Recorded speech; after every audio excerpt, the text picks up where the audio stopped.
If you agree to any of these during your negotiations, you could end up losing money, losing leverage, or landing yourself in a situation you could have avoided altogether. And here's the thing, almost every single one of these happens for the same reason. The seller is just trying to be nice. I've seen it happen over and over again for years, so let's make sure it doesn't happen to you. If you've been following this series, we already covered the repairs you should never make before listing and the improvements that are actually worth your money. Today, we're moving past prepping the house. This is about what happens once you're under contract and the negotiating starts, because this is where sellers get taken advantage of the most. Not because you're careless. Usually it's the opposite. They're trying to do the right thing, to be fair, to be easy to work with, and that's exactly what gets used against them. So let's get into it. Number 1, never agree to let the buyer move in or even get access before closing. This one almost always starts with a really sympathetic situation. Let's say you're supposed to close on Friday, but the lender comes back and says that financing isn't quite clear to close, so they need until Tuesday. Meanwhile, the buyer already has movers booked. Their lease is up over the weekend. They have to be out.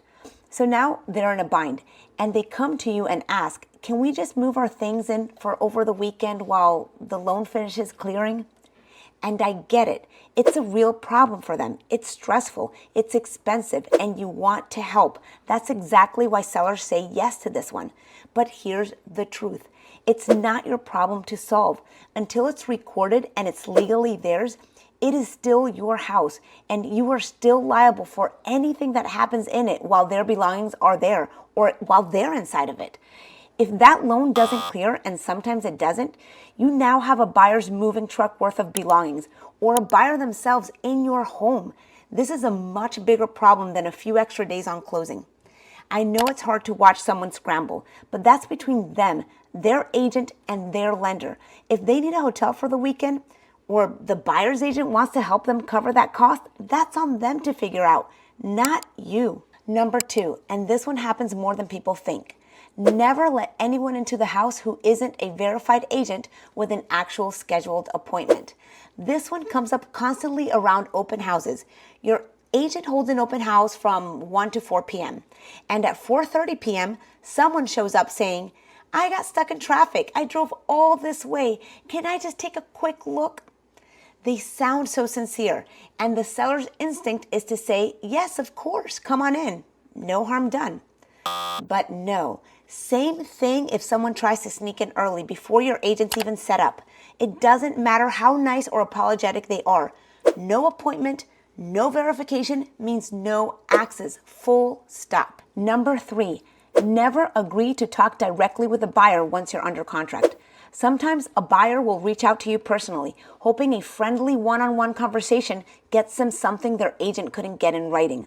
And a lot of sellers take this call because they don't want to seem difficult. But everything goes through your agent, every time. That's what you're paying them for, to be the buffer between you and exactly this kind of pressure. Number 4, never let a tight deadline rush you into signing something you haven't had time to actually review with your agent. A reasonable response window, 24 to 48 hours, that's normal. That's fine. But if an offer or an addendum comes in demanding an answer within just a couple of hours, that's not urgency. That's pressure. Sellers sometimes say yes under pressure because they're worried about seeming unreasonable or scared of losing the deal entirely. But your agent needs real time to review it and advise you properly. A serious buyer is not going to walk away over you taking a reasonable amount of time to respond. Number 5, and this one I really want you to hear because I've seen it happen.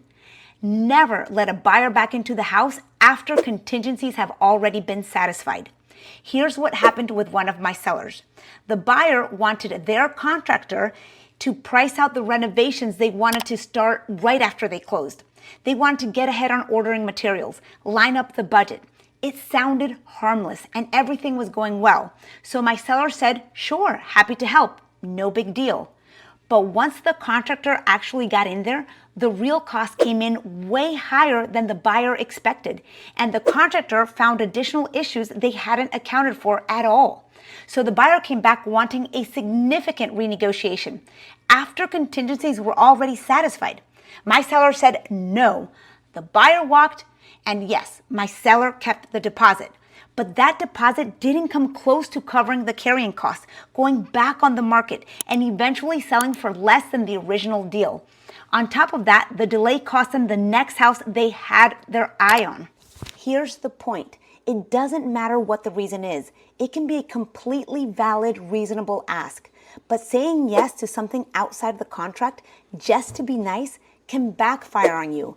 Yes, my seller kept the deposit, but it put a roadblock right in front of the whole reason they were selling in the first place, to move on to their next chapter.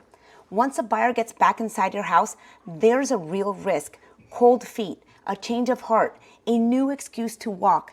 The access itself is the leverage. Don't hand it to them, no matter how reasonable the request sounds. Number 6, never accept a home sale contingency if the buyer's own house isn't even listed yet. Here's when sellers fall into this one. You've been sitting on the market for a while. Showings have slowed down. Nobody's offering anywhere close to your asking price. And then finally an offer comes in. A very good one. Full price, great terms, everything you wanted. There's just one catch.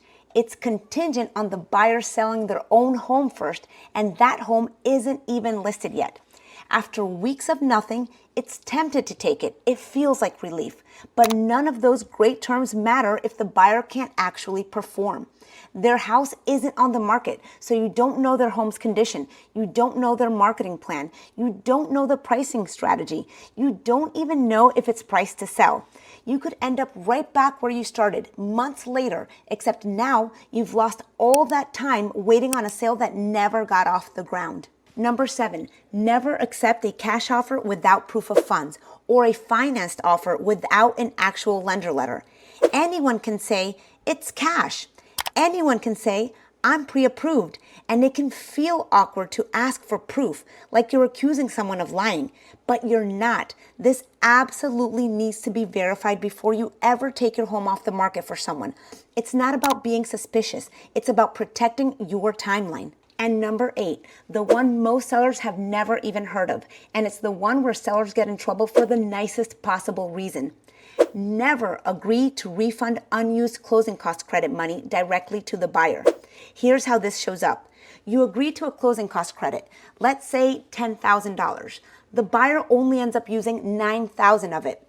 Now they want that leftover $1,000 back because they overestimated the closing cost credit they thought they would need. And a lot of sellers say yes to this because they're trying to be nice. They're trying to be fair. They figure, I did agree to $10,000. They should get it back. What's the harm? The harm is it's illegal. The buyer is responsible for verifying upfront the entire credit that can actually be used. Because if there's money left over, it does not come back to the buyer in cash, ever. Every dollar has to be disclosed on the settlement statement. Paying it out any other way is considered mortgage fraud. It's not worth putting yourself in that situation over their mistake. Unfortunately, it's the buyer's loss. So here's the theme running through every single one of these. Being nice does not mean giving up your leverage. Get it in writing, verify everything. And remember, this is still a business transaction, even when the person on the other side seems perfectly reasonable. You can be kind and still say no. If you're getting ready to sell in Maryland and you want someone walking you through your specific contract, your specific negotiation, and not just generic advice, I'll personally come out, walk your property with you, and we'll go through exactly what to watch for so you can avoid costly mistakes. And before you go, let me ask, did a buyer ever try to pull one of these on you? Tell me what happened in the comments below. I read every single one. If you found this video helpful, subscribe for more practical real estate advice every week. Thanks so much for watching, and I'll see you in the next video.